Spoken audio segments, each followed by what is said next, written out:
G7 की बैठक Japan के हिरोशिमा शहर में हुई है। अच्छा, लगातार चौथी बार प्रधानमंत्री नरेंद्र मोदी इस संगठन में मीटिंग में बतौर गेस्ट शामिल हुए हैं। G7 ने पहली बार 2003 में भारत को अपनी बैठक में शामिल होने का न्योता भेजा था।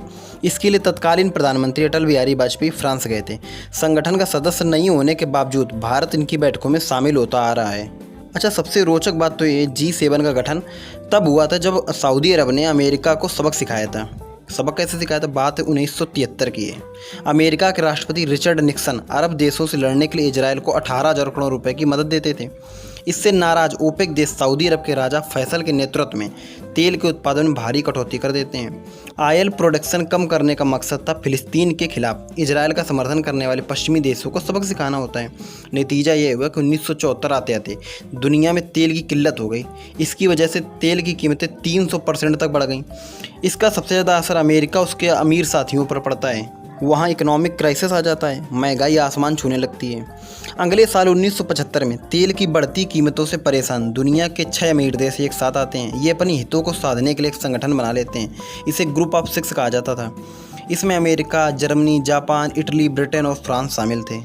इसकी बड़ी रोचक G6 से G7 बनने की कहानी है। साथियों, इसकी शुरुआत शीत युद्ध के दौरान उस समय हुई थी जब एक तरफ सोवियत संघ उसके समर्थन वाले देशों ने मिलकर वारसा के नाम से ग्रुप बनाया था, वहीं दूसरी तरफ पश्चिम के औद्योगिक एवं विकसित देश थे।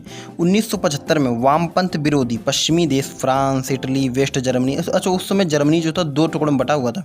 अमेरिका, ब्रिटेन और जापान एक साथ मंच पर आते हैं। उनका मकसद अपने हितों से जुड़े अर्थव्यवस्था के मुद्दों पर एक साथ बैठकर चर्चा करना होता है। तब से इस अनौपचारिक संगठन की शुरुआत होती है। शुरुआत में 6 देश थे। 1976 में कनाडा के शामिल होने से इस ग्रुप का नाम G7 हो गया। 1998 में G7 संगठन के दूसरे फेज की शुरुआत होती है। तब रूस को इसमें शामिल किया जाता है। इस समय रूस के राष्ट्रपति बोरिस येल्त्सिन थे। तब रूस की पॉलिसी भी अमेरिका और पश्चिमी देशों के समर्थन वाली थी। G7 में रूस को शामिल होने के बाद इसका नाम G8 हो गया। 2014 में क्रीमिया में रूस की घुसपैठ के बाद इसे संगठन से बाहर कर दिया गया था। G7 संगठन की पहली बैठक में सऊदी की ओर से शुरू की गई ऑयल क्राइसिस से निपटने के लिए योजना बनाई गई थी। साथ ही उस समय एक्सचेंज रेट क्राइसिस शुरू हुआ था। इसका मतलब ये है कि अमेरिका ने डॉलर की वैल्यू को सोने से डीलिंक कर दिया था। अमेरिका ने ऐसा दुनिया में सोने की बजाय डॉलर के दबदबे को बढ़ाने के लिए किया था। हालांकि इससे दूसरे देशों के लिए आर्थिक परेशानियां शुरू हो गई थी। इस बीच पश्चिमी देशों को लगा कि उन्हें फाइनेंशियल लेवल पर पॉलिसी बनाने के लिए एक साथ आने की जरूरत है ताकि वो आपस में बिजनेस और ट्रेड के मसले सुलझा पाएं। तब से लगातार हर साल इस संगठन की बैठक होती है। ये देश दुनिया की राजनीति और अर्थव्यवस्था से जुड़े अहम मुद्दों पर चर्चा करते हैं। इसका जीता जागता उदाहरण तो यही है कि पिछले साल हुई G7 की बैठक में 7 देशों ने यूक्रेन जंग के चलते रूस पर पाबंदियां लगाने की घोषणा की थी। 1975 में जब G7 की शुरुआत हुई उस समय ये देश दुनिया की 60% GDP को कंट्रोल करते थे। इनकी प्रति व्यक्ति आय भी ज़्यादा थी। ये संगठन दुनिया में अमीर देशों के हितों को प्रमोट करते हैं। वहीं दूसरी तरफ ग्लोबल साउथ के देश यानी गरीब और विकासशील देश G7 की पॉलिसीज कभी सहमत नहीं रहे।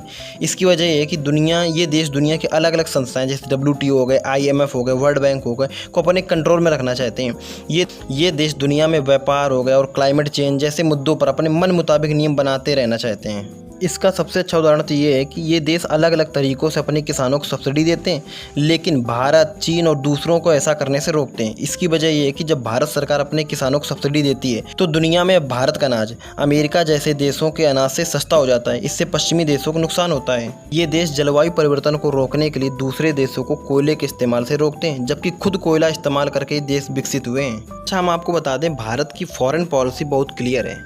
भारत किसी भी गुट का समर्थन नहीं करता है। गुट मतलब जिसे ना तो अमेरिका का समर्थन करता है, ना ही कभी रूस का करता है। यानी भारत ने कभी किसी भी गुट का समर्थन नहीं किया है। पश्चिमी देशों के साथ भारत का सहयोग है।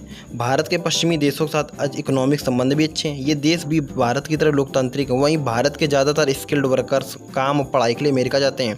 इसके बावजूद भारत अमेरिका के दबाव में नहीं आता है। इसके अलावा भारत दूसरे देशों की पाबंदी लगाने के अमेरिका और पश्चिमी देशों की पॉलिसी में शामिल नहीं होता है। इसका उदाहरण ये है कि रूस और यूक्रेन जंग में भारत ने किसी भी खेमे का समर्थन नहीं किया, जबकि अमेरिका लगातार यूक्रेन का समर्थन करने का दबाव बनाता रहा। वहीं भारत अगर G7 की बैठक में जा रहा है तो G20 का मेंबर भी है। भारत ब्रिक्स का मेंबर है। भारत SCO का मेंबर भी है। अच्छा, इस बैठक में प्रधानमंत्री के जाने से भारत को 3 तरह के फायदे हो सकते हैं। पहला, चीन की वजह से साउथ चाइना सी वाले क्षेत्र में काफ़ी सारे डेवलपमेंट हो रहे हैं। चीन की पॉलिसी सिर्फ जापान और साउथ कोरिया को लेकर नहीं बल्कि भारत को लेकर भी एग्रेसिव है। ऐसे में G7 की बैठक में चीन को लेकर अपना पक्ष रख सकता है, वो भी जब चीन को काबू करने के लिए भारत भी अमेरिका और जापान के साथ मिलकर काम कर रहा है। नंबर सेकंड, G7 में कई ट्राइलेटरल यानी ज़रूरत के मुताबिक अलग अलग 3 देशों की मीटिंग होती है। इसमें भारत भी किन्हीं 2 देशों के साथ बैठकर किसी मुद्दे पर अपनी बात रख सकता है। नंबर तीसरा, भारत कई मुद्दों को लेकर G7 देशों से सहमत नहीं है, जैसे क्लाइमेट चेंज और बिजनेस ट्रेड। ऐसे में G7 की बैठक में शामिल होकर हम विकासशील देशों को नज़रिया G7 के अमीर देशों के सामने रख सकते हैं। हालांकि भारत का रोल डिसीजन मेकिंग में काफ़ी लिमिटेड है। वहीं G7 के देश भी भारत की कई बातों से सहमत नहीं हैं, जैसे हमारे वर्कर्स को फ्री वीज़ा इशू कराना।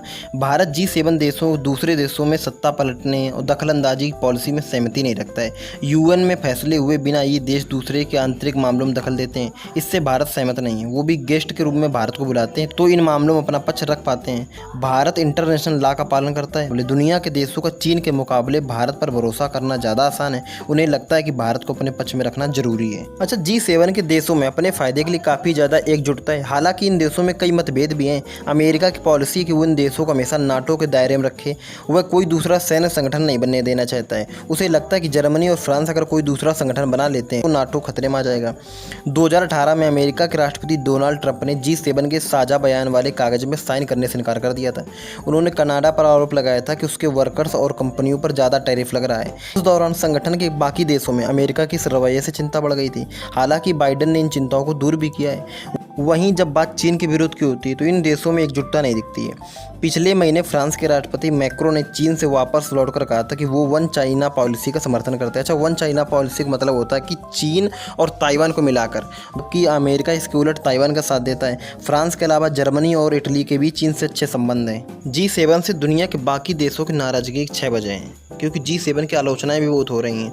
G7 अमीर देशों के इंटरेस्ट को प्रमोट करता है, बाकी दूसरे देशों को फेवर नहीं करता है। ये संगठन गरीब देशों को कभी कभार मदद जरूर करते हैं, लेकिन बड़े बड़े मुद्दे टेक्नोलॉजी शेयर करने मामले में दूसरे देशों का साथ नहीं देते हैं। इन देशों ने महामारी के दौरान कोविड वैक्सीन की टेक्नोलॉजी को गरीब देशों को देने से मना कर दिया था। ये बड़े फैसले लेने में दूसरे देशों से राय मशविरा नहीं करते हैं। उदाहरण के तौर पर हम देख सकते हैं यूक्रेन जंग के बाद रूस पर पाबंदी लगाने में दूसरे देशों की सहमति नहीं ली थी। बड़ी अंतर्राष्ट्रीय संस्थाओं में जब रिफॉर्म की बात होती है तो ये 7 देशों की लंबी मजबूत हो जाती है। ये देश अब अंतर्राष्ट्रीय कानून और नियमों के समय के मुताबिक सुधार नहीं चाहते हैं। WTO में ये अपने हितों को साधने में लगे रहते हैं। हाँ, अगर वीडियो अच्छा लगा तो प्लीज़ चैनल को सब्सक्राइब, वीडियो को लाइक करना ना भूलें। मिलते हैं नए वीडियो के साथ। मैं आपका दोस्त राजन।